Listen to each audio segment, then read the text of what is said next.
आज हम पढ़ेंगे फाइलम इकाइनोडर्मेटा जो होता है उसके अंतर्गत आती है स्टारफिश। स्टारफिश मतलब इकाइनोडर्मेटा के जितने भी एनिमल होते हैं उनमें जो वाटर वेस्कुलर सिस्टम होता है वो मोस्ट इम्पॉर्टेंट होता है, क्योंकि जितनी भी फिजियोलॉजिकल इसमें कार्य होते हैं वो उसी के द्वारा होते हैं।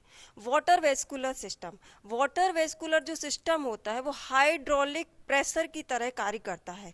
हाइड्रोलिक प्रेशर मतलब कि ये कि वाटर वेस्कुलर जो सिस्टम होता है उसके द्वारा हम देखें रेस्पायरेशन, एक्सक्रीशन, रिप्रोडक्शन, चलन अंग, ये सारे इसी के द्वारा कंट्रोल होते हैं। तो हम देखेंगे सबसे पहले स्टार फिश का। वैसे तो बहुत सारे एनिमल होते हैं लेकिन बीएससी फर्स्ट ईयर में है स्टार फिश। स्टार फिश जो होती है रेडियल सिमेट्रिकल होती है। आपने देखा होगा कि वो 5 भुजाओं वाली होती है, रेडियल सिमेट्रिकल होती है। तो उसका आता है वाटर वेस्कुलर सिस्टम। आपको दिखाई दे रहा है कि वाटर वेस्कुलर सिस्टम जो है स्टार फिश का मोस्ट इंपॉर्टेंट सिस्टम है। इसमें आपको देखें सबसे पहले पेंटागोनल रिंग दिखाई दे रही है। पेंटागोनल जो रिंग होती है इसके द्वारा आपको देखें यहाँ पर अंदर और पर्पल कलर की टीडमैन बॉडी दिखाई दे रही है। पेंटागोनल रिंग से जो निकलती है वो होती स्टोन कोनाल के अंतर्गत निकलती ring canal, radial canal, lateral canal, tube fit. ये तो हमने आपको शॉर्ट में बता दिया। अब हम आपको एक एक चीज बताएंगे, जैसे कि स्टारफिश में सबसे पहले जो मेन स्ट्रक्चर रहता है मैड्रीपोराइट। मैड्रीपोराइट की जो संरचना होती है वो कुछ इस प्रकार की होती है, हल्के भूरे रंग की होती है, छलनी के आकार की होती है। मैड्रीपोराइट में एक मैड्रीपोराइट में करीब 250 पोर होते हैं और बहुत सारे पोर मिलकर के पोर कैनाल बनाते हैं। पोर कैनाल के बाद करेक्टिंग कैनाल बनती है और इसके बाद ये पोर कैनाल जो बनती है फिर इसके बाद ये इसमें जाके खुल जाती है स्टोन कैनाल। स्टोन कैनाल जो होती है कैल्शियम कार्बोनेट की बनी होती है, मतलब इसके ऊपर परत होती है, या ये कह सकते हैं इसके ऊपर कैल्शियम कार्बोनेट के बहुत सारे छल्ले होते हैं और अंदर पूरे में सीलिया पाए जाते हैं। तो जो मैड्रीपोराइट रहती है ये मैड्रीपोराइट स्टोन कैनाल में खिलता है और स्टोन कैनाल जाकर के रिंग कैनाल में समाप्त हो जाता है। मैड्रीपोराइट की यदि हम संरचना देखें तो वो इस प्रकार होती है। ये आपको दिखाई दे रही है कि ये जो इसमें दिख रहा है ये सारे पोर हैं, 250 पोर हैं। पोर, बहुत सारे पोर मिल करके बनाते हैं पोर कैनाल। पोर कैनाल फिर इकट्ठी होती है तो बनती है कलेक्टिंग कैनाल। कलेक्टिंग कैनाल जब यहाँ नीचे आती है तो लैम्पुला में खुलती है और इसके बाद डॉर्सल डिस्क और यहाँ पर एक्सियल आर्गन हमको दिखाई देते हैं। फिर इसके बाद मैड्रीपोराइट की संरचना हमने देखी। मैड्रीपोराइट की संरचना के बाद यदि हम बात करें कि ये जो निकलती हैं मैड्रीपोराइट हो गया stone canal, radial canal. Radial जो कैनाल होती है इससे बाहर की ओर 5 रेडियल कैनाल निकलती हैं। रेडियल कैनाल से ट्यूब फीट जुड़े हुए रहते हैं। ट्यूब फीट में आप देखें जो रेडियल कैनाल होती है उनके दोनों ओर आपको ये लेटरल कैनाल दिखाई दे रही हैं जो कि अल्टरनेट क्रम में होती हैं। एक लेटरल कैनाल छोटी होती है, एक लेटरल कैनाल बड़ी होती है। अल्टरनेट क्रम में आपको पूरे 5 भुजाओं में दिखाई देंगे। इसमें फिर ट्यूब फीट की संरचना रहती है। ट्यूब फीट की संरचना देखें सबसे पहले जैसे एम्पुला, पोडियम, सकर्स। जो ट्यूब फीट होता है वो 3 भागों से मिलकर के बना होता है। ठीक है, अभी हमने वाटर वेस्कुलर सिस्टम के बारे में, जैसे कि हमने सारी अभी कैनाल बताई थी कि जैसे मैड्रीपोराइट पाया जाता है, stone canal, Tiedemann body, radial canal और इसके अलावा ट्यूब फीट। अब हम एक एक को अच्छे से देखेंगे। सबसे पहले जैसे कि हम देखें मैड्रीपोराइट। मैड्रीपोराइट हमने आपको दिखाया था, ये बना हुआ है हल्के रंग की छलनी के समान गोल कैल्केरियस प्लेट होती है। ये सेंट्रल डिस्क की एबोरल सतह पर पाई जाती है। जैसे कि स्टारफिश होती है उसकी एक एबोरल सतह होती है और एक ओरल सतह रहती है। तो जो मैड्रीपोराइट रहता है वो एबोरल सतह पर पाया जाता है और इसमें 250 पोर होते हैं, मतलब इसमें बहुत सारे छिद्र होते हैं।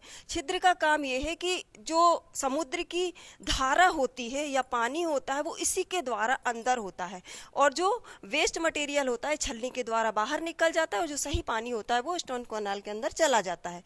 तो ये पोर सहायक होते हैं। पोर के द्वारा पोर कैनाल बनती है, फिर कलेक्टिंग कैनाल बनती है और इसके बाद ये जाकर के स्टोन कैनाल में खुलती है। स्टोन कैनाल होती है, इसे मैड्रीपोरिक कैनाल भी कहते हैं।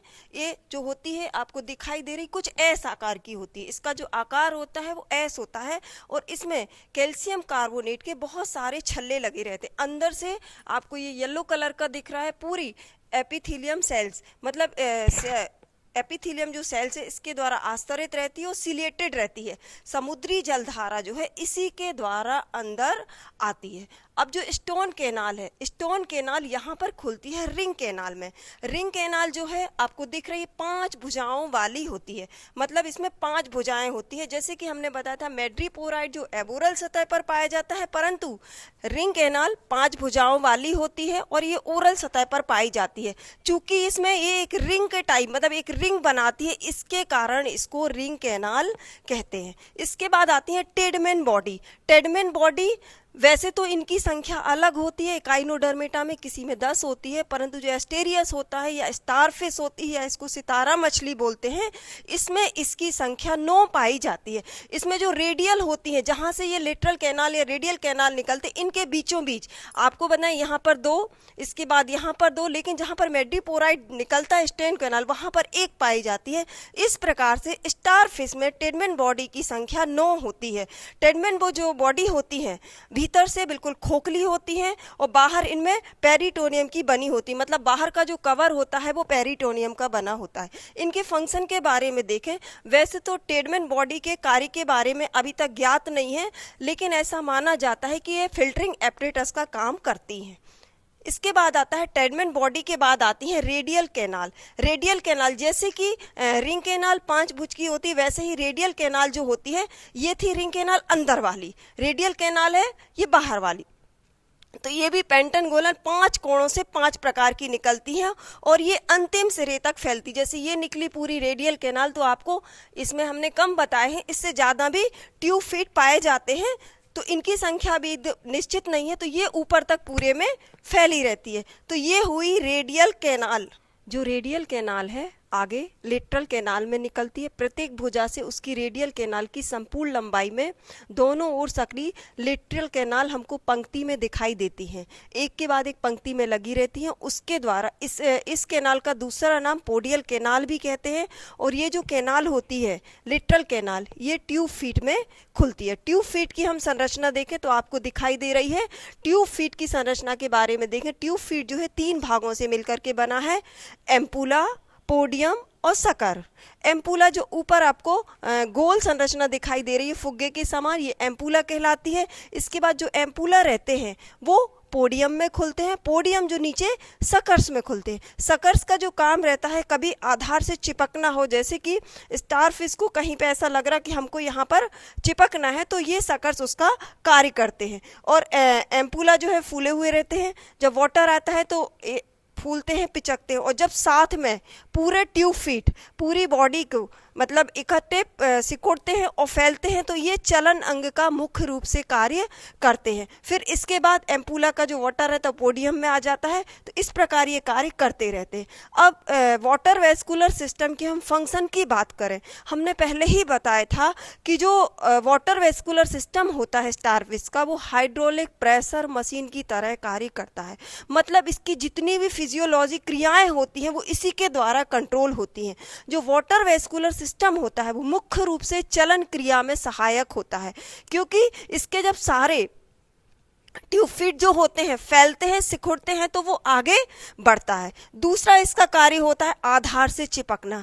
कभी कहीं पर इसको चिपकना है तो सकर्स की सहायता से वो वहाँ पर चिपक जाता है। भोजन को पकड़ना, भोजन को पकड़ने का कार्य भी ये सकर्स के द्वारा होता है। और भोजन पकड़ने के बाद इसकी जो क्रिया पाचन क्रिया होती है वो वैक्यूल के अंदर होती है। उत्सर्जन क्रियाएं, कभी कोई मतलब उत्सर्जी पदार्थ निकालना है तो वो भी इसी के द्वारा होता है, वाटर वेस्कुलर सिस्टम के द्वारा।